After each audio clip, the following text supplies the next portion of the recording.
friends, I'm Sunshine Sherry, your Cape Coral local real estate expert and fellow lover of Florida living.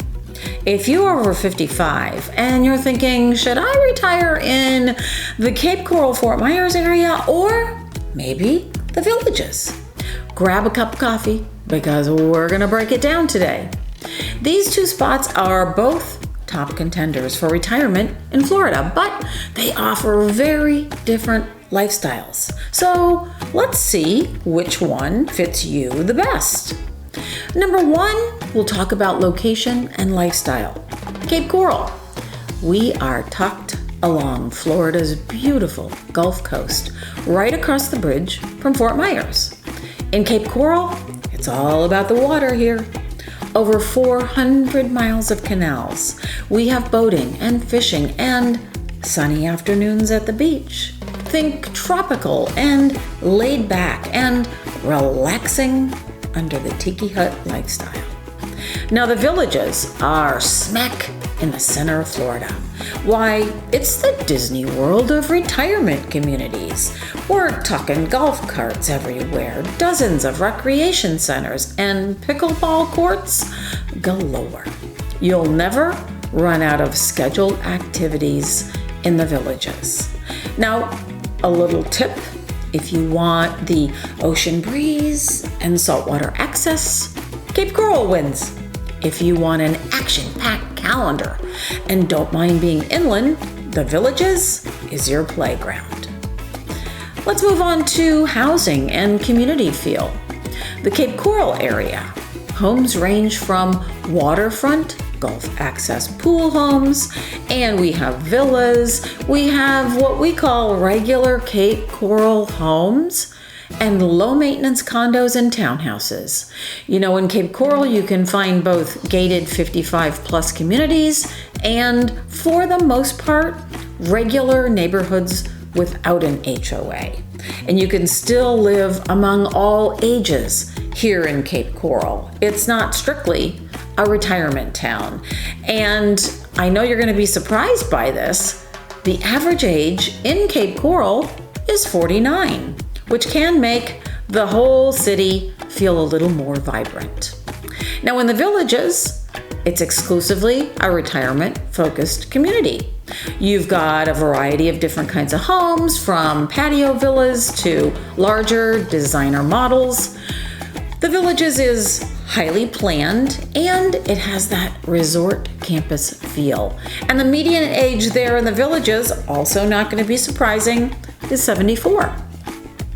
Now another tip would be if you like a variety in neighbors and want more than kind of one look to your neighborhood, Cape Coral gives you more options.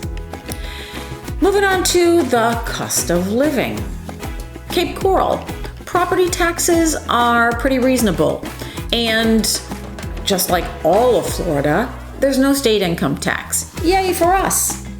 You know, you will want to budget for insurance. And in Cape Coral, especially if you're on the water, you're gonna need flood insurance, most likely. But you can find homes with a wide range of price points. And you can even get fresh waterfront properties for under $500,000. In the Villages, the HOA and the amenity fees are standard. And while housing can be affordable, prices have been on the rise a little bit in the Villages. You'll also be paying for the constant upkeep of all of those recreational amenities. Now, a tip, in Cape Coral, you can choose whether you want HOA fees or not. In the Villages, they're a given.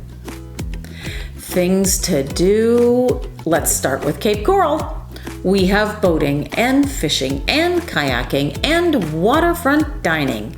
We've got farmers markets, we've got golf, and you can even do day trips to Sanibel, Captiva, and Fort Myers Beach. Plus, Southwest Florida has an arts and dining scene that really does surprise a lot of people.